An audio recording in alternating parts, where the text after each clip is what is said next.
네, 안녕하세요. 슈퍼탐코 유민경 리포터입니다.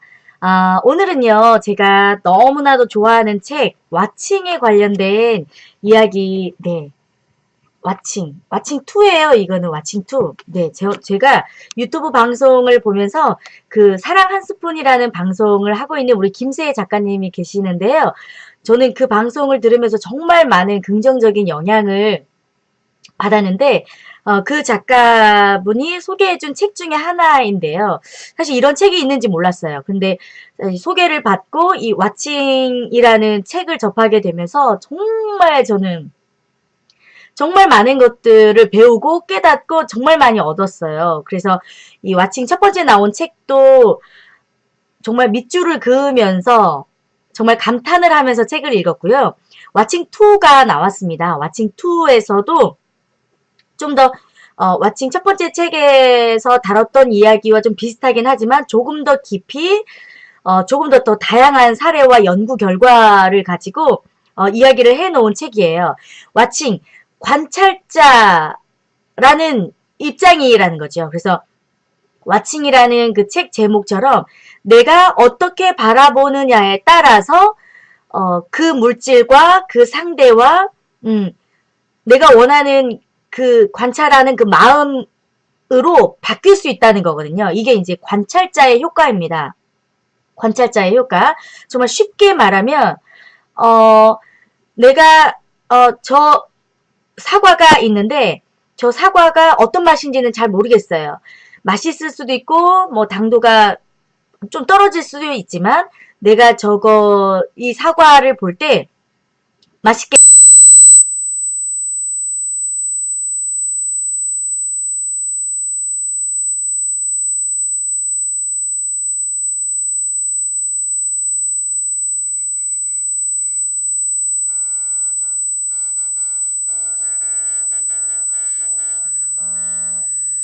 적으로나 영양학적으로나 변화가 있다는 실제 연구 결과입니다. 사람의 마음에 따라서, 그래서 사람이 보는 거에 따라서 얼마나 많이 달라질 수 있는지 너무 논리적으로, 이성적으로 써놓은 책이기 때문에 저는 정말 여러분에게 추천을 합니다. 꼭 한번 나중에 진짜 읽어보셨으면 좋겠어요. 정말 많은 분들에게 제가 이 책은 정말 추천하고 다니거든요. 오늘은 그 책에 나와 있는 이야기 중에 42페이지 물리적 시야를 넓혀볼까? 우주 사진을 보면 정말 성적이 뛰어오를까? 라는 소제목이 있는 건데요.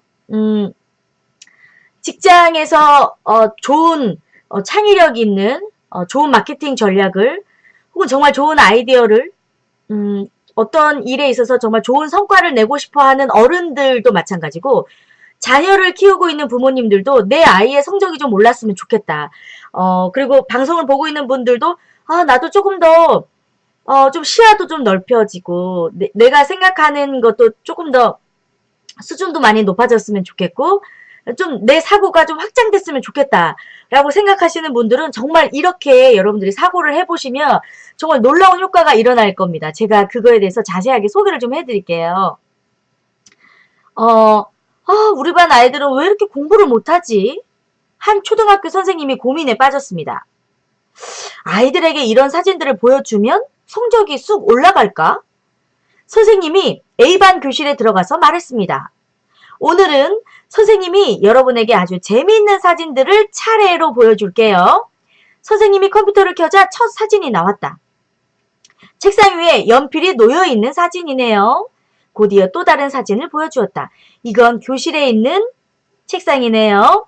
책상 위에 연필을 시작으로 책상 전체에 교실, 학교 건물, 학교 인근 지도, 도시 지도, 전국 지도, 세계 지도, 지구 사진, 태양계, 은하계 등 모두 16가지의 사진을 차례로 보여주었습니다. 네, 이거는 제가 캡처를 해서 미리 보여드렸으면 더 좋긴 했었을 것 같아요. 자, 포커스가 잘 맞춰질지 모르겠는데, 자, 요렇게, 보이세요? 요렇게 사진을, 네, 보이시죠? 이렇게 연필이 그려져 있는 저 사진부터 우주계, 은하계, 가 보이는 16개의 그림을 차례로 보여줬습니다. 네, 차례로 보여줬습니다. 그런 다음 어린이들에게 간단한 창의력 시험을 치게 했대요. 이를테면 이런 식이죠. 신발 한 짝으로 할 수 있는 건 뭘까요? 생각나는 대로 모두 말해보세요. 선생님은 이번에는 B반에 가서 똑같이 해봤습니다. 그 반 어린이들이 나이, 성별, 지능 등이 아주 비슷했어요. 단지 선생님이 보여준 사진들의 차례만 정반대였을 뿐이죠.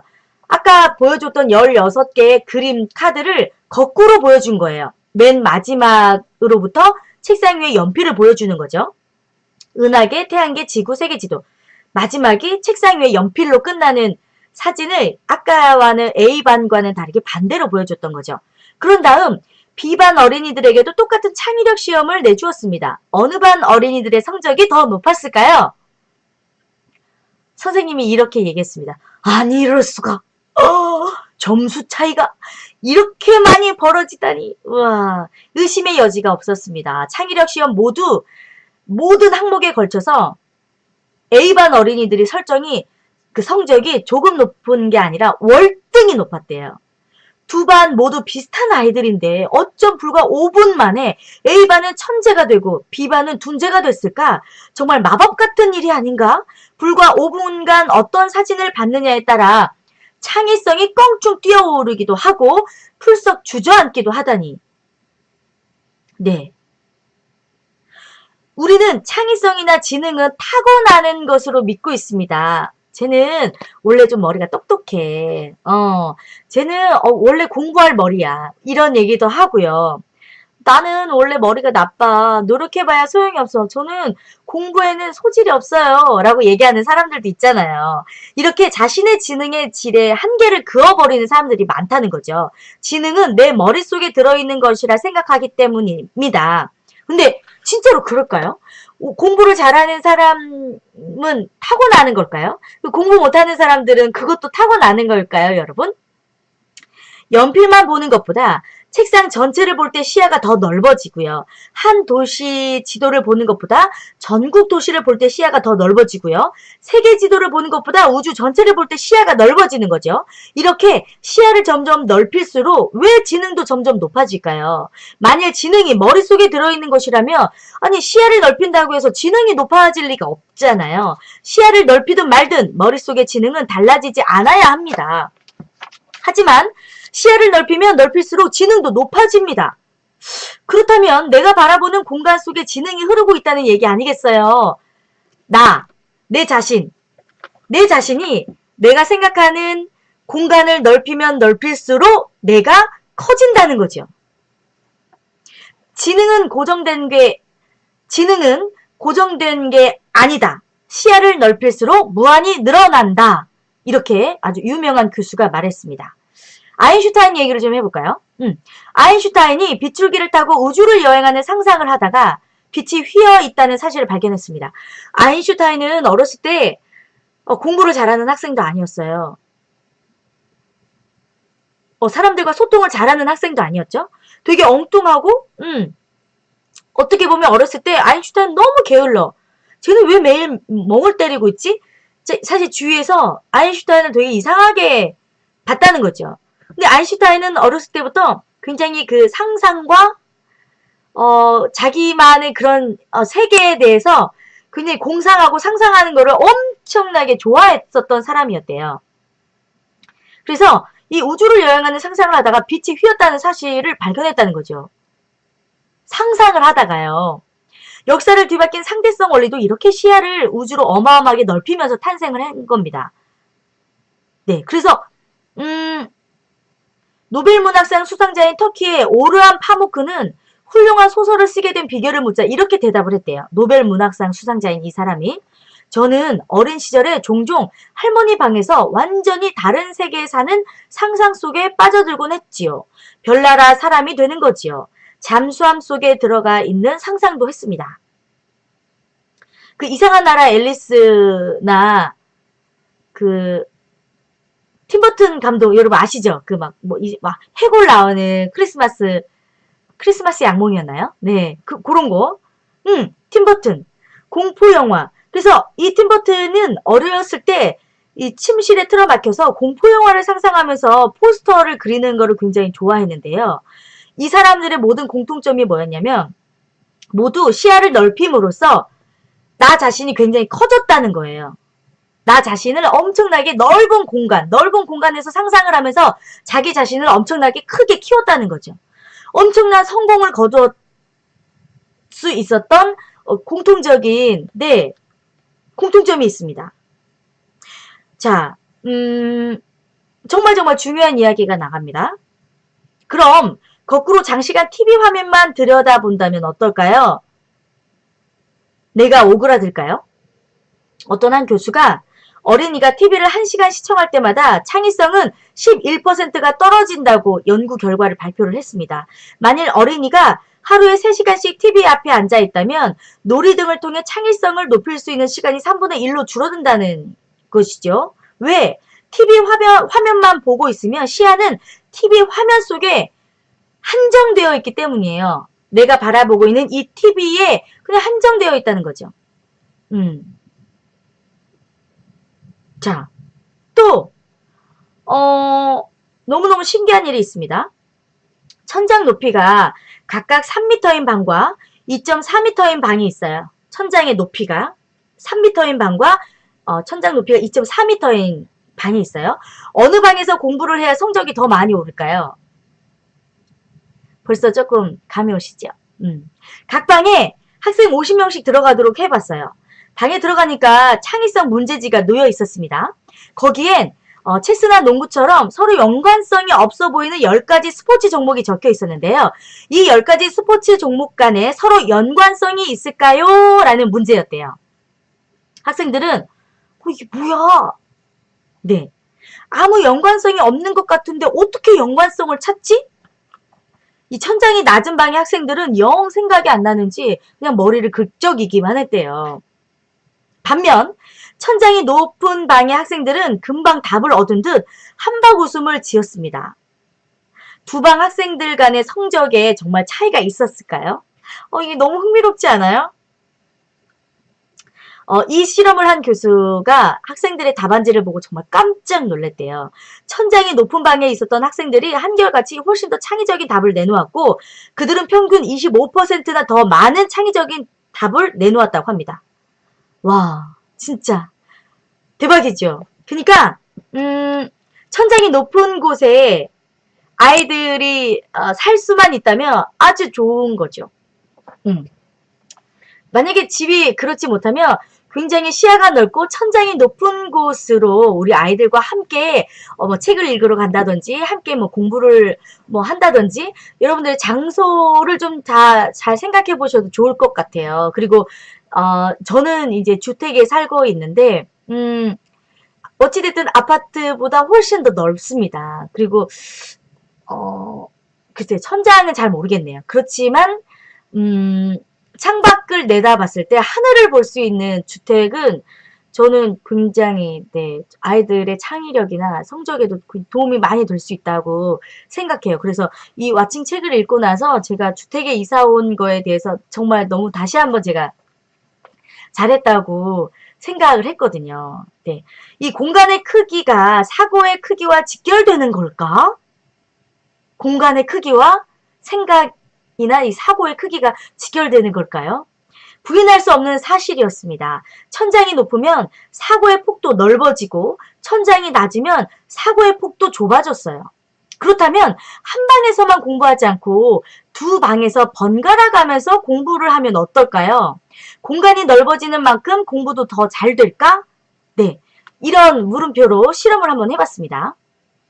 만약에 영어 단어를 40개를 내가 갑자기 외워야 한다면 어느 한 방에서 자리를 잡고 앉아서 외우는 게 나을까요? 아니면 방이 2개가 있으면 그 방을 오가면서 외우는 게 나을까요?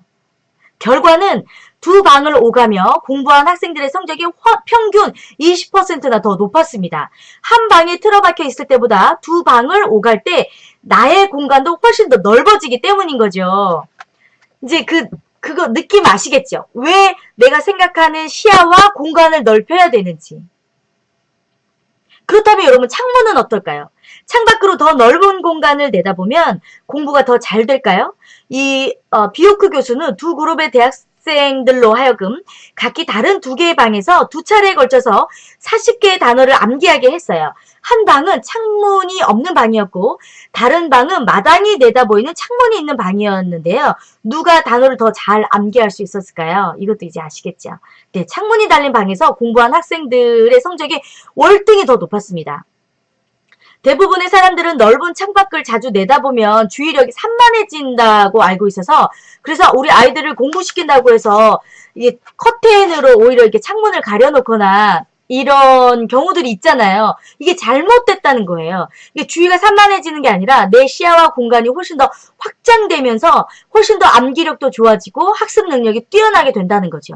그런데 이미 여러분들이 살고 있는 방에 창문이 없을 수도 있고 있어도 창문이 굉장히 작을 수도 있잖아요. 이 왓칭에서 보여주는 것은 바로 이겁니다. 집에 만약에 창문이 없다면 자연이 넓게 내려다 보이는 그림이나 사진을 붙여놓고 그것을 바라보는 것만으로도 효과가 있대요. 그 지점을, 그 사진을 보고 내가 그것을 상상하고 느끼는 것만으로도 굳이 큰 창문이 없다고 할지라도 내가 정말 높은 천장이 높은 곳에서 살고 있지 않더라도 충분히 효과가 있다고 합니다. 그래서 사실 공부하려고 쪽방이나 고시원에 계시는 분들 있으시잖아요. 이런 분들, 여러분들의 시야와 공간을 좀 확장해서 좀 자연이 내려다 보이는 그 넓은, 뭐 바다가 보이는 이런 뭐 사진이나 그림이랄지, 넓은 뭐 초원이랄지, 이렇게 넓은 공간을 상상할 수 있는, 그런 사진이나 그림들을 붙여놓는 것도, 실질적으로, 효과가 있다고 하니까 그렇게 해보셨으면 좋겠어요. 뭐 안 해도 상관없겠지만 해서 손해볼 거는 없잖아요. 왜냐면 이렇게 정말 물리학자 교수들이 실제로 실험을 한 결과들이니까 여러분들이 꼭 참고해보셔서 함께 하셨으면 좋을 것 같고요. 그래서 아이들에게 사실 여행이 필요한 이유가 여기에 있어요. 내가 살고 있는 집, 내가 살고 있는 뭐 이런 지역의 공간, 그리고 뭐 학교, 뭐 학원, 교회, 사실 아이들이 다닐 수 있는 그 거리가 사실 한정이 되어 있잖아요. 그런데 한 번씩 여행을 가고 또 뭐 국내 여행도 물론 좋고요. 그리고 또 뭐 기차를 타고 멀리 간다든지 비행기를 타고 멀리 해외에 간다든지 내가 살고 있는 대한민국, 내가 살고 있는 이 지역이 이게 다가 아니구나. 그래서 더 넓은 사고와 이 공간을 더 넓혀주기 위해서 그래서 정말 아이들에게 여행이 많이 필요하지 않을까 생각이 들어요. 저는 막 굳이 해외여행을 갈 필요가 없다고 생각을 하는 사람 중에 한 사람이긴 하지만 그래도 아이들에게 이렇게 넓은 세상이 있다는 거를 보여주고 또 말로 해주는 것보다 책으로 보는 것보다 훨씬 아이들에게 더 좋은 효율성이 굉장히 높아진다고 생각을 해요. 그래서 늘 뭐 해외여행을 추구하는 건 아니지만 그래도 한두 번 정도는 아이들과 함께 비행기를 타고 뭐 여행을 다녀보는 것도 좋은 경험이 될 수 있을 것 같아요. 그래서 우리 아이들이 아이들 사실 남자아이들을 기르시는 분들은 그 아이들 지도나 이런 거 보는 거 좋아하잖아요. 그래서 우리 뭐 내가 살고 있는 곳, 그리고 우리나라, 그리고 우리 아시아, 그리고 이제 전 세계 뭐 이렇게 지도, 그리고 지구본, 그리고 전 세계 지도 이런 거를 좀 많이 보여주면서 세상이 이렇게 넓다라는 거를 수시로 우리 아이들에게 가르쳐 주는 것도 우리 아이들에게 창의력이나 이렇게 성적을 좀 올리고 좀 효율적으로 공부를 좀 잘할 수 있게 즐겁게 할 수 있도록 도와주는 아주 좋은 방법이 되지 않을까 생각이 듭니다. 그런데 이거는 사실 아이들의 교육법뿐만이 아니라 대학생들 그리고 직장인들 직장인들도 얼마나 많은 성과들을 내기 위해서 정말 머리를 싸매고 일을 합니까? 그러니까 막 밤새도록 여러분 막 야근하시고 뭐 이러지 마시고요. 일이 정말 잘 풀리기 위해서는 그냥 산책도 좀 나가보시고 여러분들이 생각하는 이런 사고와 생각과 이런 시야를 훨씬 더 확장된 공간에서 여러분들의 업무를 좀 해보시는 것도 정말 정말 효율적인 방법이 될 수 있을 거라 생각이 들어요. 아시겠죠? 저는 정말 이 책 왓칭 놀라운 일들 정말 많거든요. 제가 왓칭 1은 제가 강의해서 많이 영상 올려놓은 게 있어요. 궁금한 분들은 이렇게 찾아서 한번 영상 보셔도 너무 좋을 것 같고요. 책을 사서 읽어보셔도 너무 좋을 것 같고, 이건 정말 제가 추천하는 책이고, 그렇지 못하신 분들은 제가 이게 마침 정말 정독을 하면서 여러분들에게 꼭 함께 공감해야 될 부분들은 제가 이렇게 강의로 해드리도록 할 테니까, 왓칭이라는 제목을 제가 항상 넣도록 하겠습니다. 들어오셔서 보시면 좋을 것 같아요. 오늘도 함께 해주셔서 감사하고요. 네, 늦었지만 따르릉 TV 구독 버튼 눌러주시고요. 좋아요. 네, 댓글도 남겨주시면 여러분들과 함께 공유하고 이야기 나누도록 하겠습니다. 네, 저는 가고요. 다시 올게요. 고맙습니다. 안녕.